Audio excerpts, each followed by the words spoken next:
Going on, Jerome's? It's a beautiful Monday. Birds are chirping and stuff, and it's time for another Vikings news dump. And this weekend, it was the 17-year anniversary of the greatest Super Bowl halftime show of all time. And I understand. Like, Timberlake was good. Dr. Dre, Eminem, Snoop Dogg was fantastic. Bruno Mars ripped the doors off the roof of MetLife Stadium. More on MetLife later.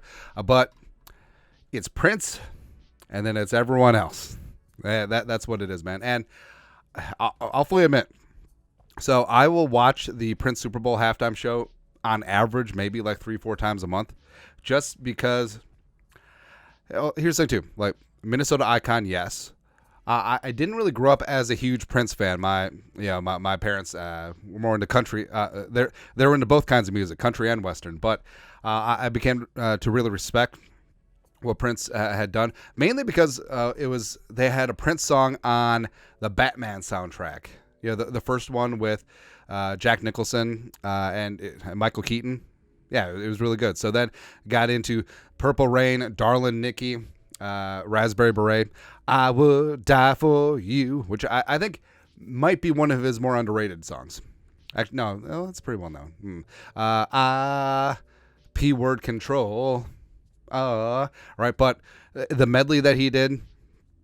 Also, I was a huge Foo Fighters. Well, still am a big Foo Fighters fan. But when he covered "Best of You," like in the rain, being threatened with electrocution, it was great. Someone getting the best.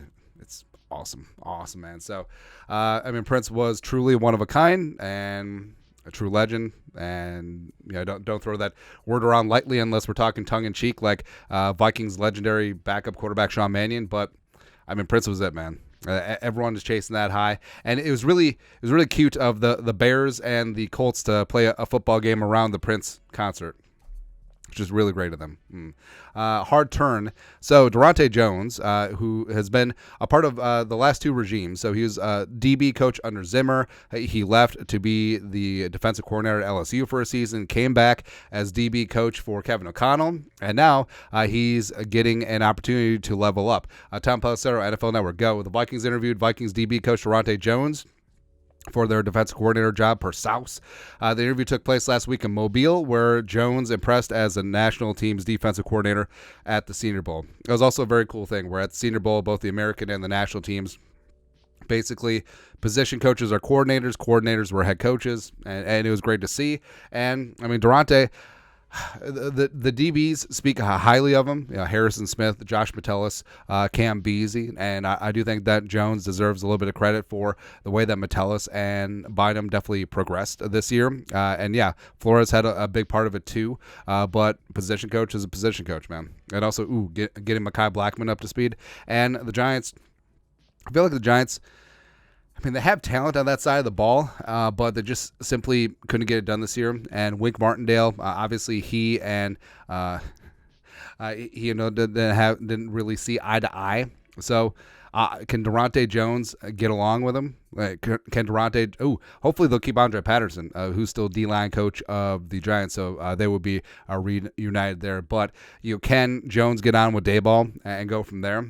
And also, or is Dante Jones too close to Daniel Jones, and Giants fans are just like, nope, no, we'll see. But it's noteworthy too, because I believe, not 100% sure on this, but I believe this is the first Vikings assistant that's been interviewed for a promotion elsewhere. So nothing on Keenan McCardle, obviously nothing with Flores. Dante Jones getting the nod. Would like to see it. I like Durante, but if he gets a chance to be a D coordinator in the league, let's go. Also, let's go. Speaking of D coordinator, so this is from Vikes fan page. Vikings defense coordinator and multiple other defensive coaches spoke with Toledo cornerback Quinton Mitchell at the Senior Bowl this past week per Alec Lewis. Mitchell showed out all week and regarded by some as the best cornerback at the event. And Quinton Mitchell, he's got size, he's got feistiness, and he will be absolutely perfect in what Flores wants to do on defense. And I want Caleb Evans to work. I'm not sure if he will. Who knows what happens with Booth. I think Blackmon is going to be a stud. So Quinton Mitchell and Blackmon together a long time, that would be pretty good. That would be pretty damn good. But in terms of like Mitchell, mirror match, feistiness, does gamble a little bit. But you saw like the Mac just stopped throwing at him, right? and that is the ultimate respect. But that was a big question too for Mitchell, stepping up his game in terms of level of competition, going from the MAC up to the Senior Bowl, and he shined. He was perfectly capable of handling things, and I think that he played his way into the first round, and he might, maybe he ends up as cornerback one. I think it's three-headed monster at the top. I think it's Terrion Arnold from Alabama. I think it's Wiggins from Clemson. And I think it's Mitchell from Toledo. Speaking of, so the Vikings have a cornerback named Byron Murphy Jr., but now Byron Murphy II could be on the radar. And again, take all the reports this time of year with a grain of salt, because people who leak things obviously have an agenda attached to them. It's like, hey, did you know? And we said this before, like, reporters are great, but they're not Woodward and Bernstein. They're not digging up state secrets. They're not doing that, man. But everything turns into like a game of telephone. Hey, I heard this from this guy and this whole thing.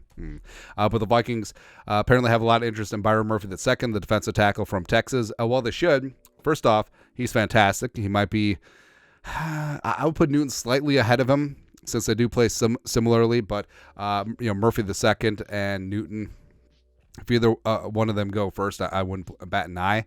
Also, can he bring his teammate T'Vondre Sweat? Let's go down that route, man. The Vikings definitely need some beef on that side of the line. We have the meats, and Murphy II would be also. We cornered the market on Murphy IIs and Murphy Juniors. It would be fantastic. But the Vikings definitely need some help stopping the run as well as getting after the quarterback's ass, and Murphy would help in both regards. Also, speaking of, so like we said, we talk about reports or things that go viral or things that whatever, but we say it's just like boxing. Defend yourself at all times. Always keep your hands up, because not everything is gospel. Don't believe half of what you see and none of what you hear, sort of deal. But I love BS season because I just love pointing it out. So ML Football reported this. UNC quarterback Drake May. Also, all these aggregator accounts, they're fine when they're just relaying news, but don't think that they're insiders, right? Drake May could fall in this year's draft, similar to Will Levis last year, an NFL evaluator told Lance Zierlein of NFL Network. Now, part of it is who benefits? Go all Cicero on the bit. Quay Bono. Who benefits from Drake May falling? I don't know. Maybe it could be the Patriots at 3. So maybe an evaluator or an executive with the Patriots like, hey, we really want Drake May to fall to 3 because we think that he will play really well in Boston. Let's say that he's got skinny knees, or say that teammates didn't go to his birthday party and stuff like that. Now, comparing him to Will Levis, who some people thought could be the top quarterback. I know that Pete Prisco from CBS Sports were standing on business, and he was so excited when Levis had that 4-touchdown game, and then he kind of disappeared when Levis played the rest of the games. But some people did see Levis as a first-round pick, but it was really split. And Levis fell because of the drop in production from junior to senior season, as well as some questions about his leadership, questions about a lot of things. Right? Drake May be one of the more cleaner prospects that we've seen. Like, he's got size, he's got arm, he's mobility, he's got leadership, he's got accuracy, and I mean, if he could have declared after his true sophomore season, I think he still would have been number 1. Like, I think that Carolina would trade it up for him, keeping him in state, because he's literally like North Carolina royalty, because his pops played, his brother played on the basketball team, all that stuff. So no, I don't believe any of this. And frankly, if Washington doesn't want Drake May, like say Caleb Williams goes 1 to the Bears, the Washington Commanders go with Jane Daniels at 2. I mean, if the Patriots don't want Drake May, all the way up. Let's go, man. Let's go.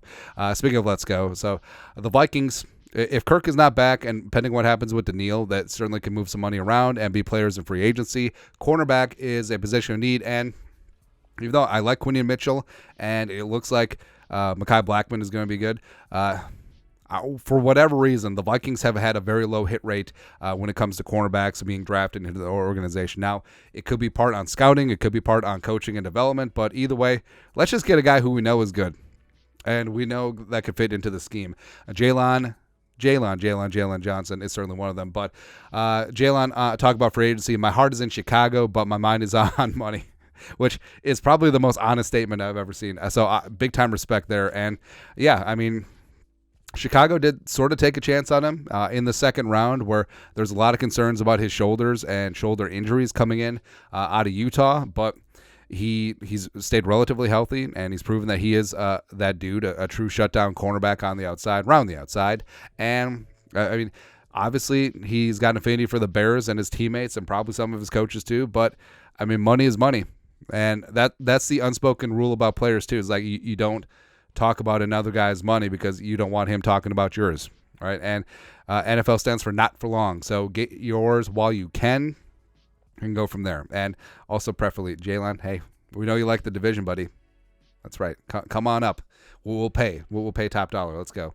Speaking of, I don't have a smooth transition, but earlier in the weekend, it was reported that Cliff Kingsbury and the Raiders were close to him becoming the OC in Vegas, and speculation that, hey, maybe the Raiders trade up from 13 all the way up to go get Caleb Williams, since Cliff and Williams' family had a very good relationship his 1 year in Los Angeles. But then the Raiders just hired Luke Getsy instead. Antonio Pierce, what happened? Man, such a bad beat. Anyways, but the Commanders, who currently hold the number 2 overall pick, hiring Cliff Kingsbury as their OC under new head coach Dan Quinn, Now, this could be a move where now, so Magic Johnson, like, he's Showtime. And the new ownership from Washington, coming from NBA background, they understand that everything is built around superstars and everything is marketed through superstars. So Caleb Williams is box office. Like, Drake May is very good. Jaden Daniels is very good. Won the Heisman, all that stuff. But no one really moves the needle like Caleb Williams. Like, Jaden Daniels is weird, where it's obviously a lot of fun to watch Jaden Daniels. And he played in the SEC. He played at a premier school at LSU. Oh, not even SEC. He played in the SEC West, which is racked and stacked. He was playing on CBS, ESPN, national television every single week, but he still didn't move the needle like Caleb Williams. Yeah, Caleb Williams struggling, trying to put up 50 against Stanford to keep up, like Pac-12 after dark. RIP, by the way, but. Caleb Williams would make some sense on the Commanders, because I think that he is box office. He is from the area. It would be a great story. So if I had to wager right now, I think that Washington trades up to 1 and they select Caleb Williams, and maybe the Bears stick and pick and take Drake May or Jaden Daniels and still trade Justin Fields, or maybe they trade out again. Maybe they ransom off that pick again and assemble a little bit more draft capital and then build around Justin Fields. Who knows, man? Who knows? But I would love to see this. Also, I love how on this Draft Network artwork they have Bieniemy in the background. Oh, man. So if and when Andy Reid retires after the Super Bowl, like, Bieniemy goes back and takes over in Kansas City, right? I mean, it can't be Matt Nagy, fake ass Brad Childress. No. So venting and frustrating. So Liverpool's third kit this year is purple. Right, and they're playing at Arsenal, and Liverpool's main color is obviously red, so red versus red. Liverpool wore their third kit. So we have a football team in purple where turnovers and very stupid, dumb mistakes ruined my Sunday. It's perfectly set up. But the Liverpool is on the road looking to get a draw. I mean, that's a very good result against a very good side in Arsenal, but I mean, they just gave this one away. And it was so friggin' annoying because the only goal that Liverpool had was an own goal from Arsenal. And at halftime, they had 1 goal and 0 shots on goal, which is crazy. But they never really threatened.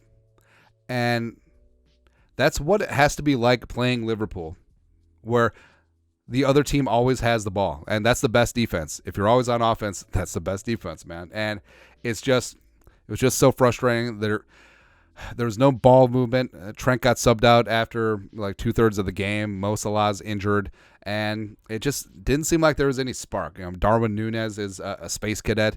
Jota was off. Diaz was solid, but I don't know. And also no slow but shy. So it was rough. Plus the goal where Virgil and Allison had that big time miscommunication. It's like, I got it. No one got it. That's rough. But would have been nice to, yes, Liverpool's still top of the table, but now They're only 5 points ahead of Man City. Man City has 2 games extra to play, so they could catch up. Arsenal's firmly in the race now, so yeah, it's going to come down. But you'll never walk alone. Hopefully not. I mean, this is Jurgen's last season. Let's send him off a winner. Let's go, boys. Come on. That's right. Speaking of the football, so the 2026 World Cup final, which will be played in North America for whatever reason, will be held in New Jersey. Right. So, a lot of people freaked out. It was like the most expensive ACLs in the world to be playing on possibly the worst stadium and worst turf out there. But FIFA does have a rule where they have to play on natural grass. So they're going to have to retrofit MetLife Stadium, put in real grass on the pitch. Nailed it. But, I mean, it's cool. How does U.S. Bank Stadium not get a game? Is it a grass thing? I feel like this would have been the perfect time to pivot from, yes, they had the slat, whatever, turf, and then they replaced that. Now would be the time to put in real grass, man. Like, you got chlorophyll and borophyll and all the orophils, man. You have windows. Like, you can get sun on that grass. Like, you can do this, but I don't know. It's so funny. So World Cup finals in previous years have been like Rome and Paris and Berlin and London and now New Jersey. Great. Cool, man. Cool. Something's also cool is Chris Finch will be your head coach of the Western All-Stars in Indianapolis this year. And so All-Star team coaching honors go to whoever's leading the conference at the All-Star break. So great honor for Finch. And hopefully the Wolves can hold on to this thing where I kind of feel like a spoiled fan. Now, again, full disclosure, and we've talked about this before, I did not stick it out through the rough years, the Luke Ridnour years, the Rasho Nesterovic years. It wasn't me. That was me, man. But, I mean, the Wolves are good, and I kind of like living and dying with their bad losses where, I mean, they're just a young team and they can't close and they give it away now. But the fact that they're still the 1 seed, the fact that it seems like it's going to be a Western Conference final against either the Thunder or the Nuggets, and you like both of those matchups, and the fact that Anthony Edwards is growing into his own. Yes, there's growing pains. He's got to learn to when to dial it back. I mean, it's just like Jordan, where Jordan could take over the game. Like, Jordan could score 45, but the Celtics would still win by 20. It's sort of those situations where getting more of his teammates involved, especially late, so they're not just standing there watching him, makes sense. Cat is having probably his best season, but they still have to work on chemistry issues. Gobert is great. He's going to win his 4th Defensive Player of the Year award, rightfully so. I also love him a matchup against Jokic in the playoffs. And also Chet. Freaking Chet. Minnehaha Academy weighs like 5 pounds, whatever, man. And also Gobert's actually doing some things on offense this year. And Conley, please, Mike Conley and your old ass, stay healthy, because you're the one. When Conley's on the floor, like he is the best in keeping Anthony Edwards in line before Anthony Edwards just has to go off. Otherwise, sometimes it's too much hero ball. But who knows, man? And the Wolves bench is deep, and you're going to need that to keep guys fresh later on in the season. So, I don't know, like, the loss against the Magic suck. The loss against the Hornets definitely sucked. The loss against I'm not even over that Celtics loss from a couple weeks ago. That's BS, man. Tatum and Brown looking like look a Hall of Famers, and then they just no call, no show against the Bucks next week. Oh, do you know that Doc Rivers is coaching the East? It's just funny, man. Your thoughts are thoughts. Vikings news dump for this beautiful Monday. You know what to do. Skol, production value.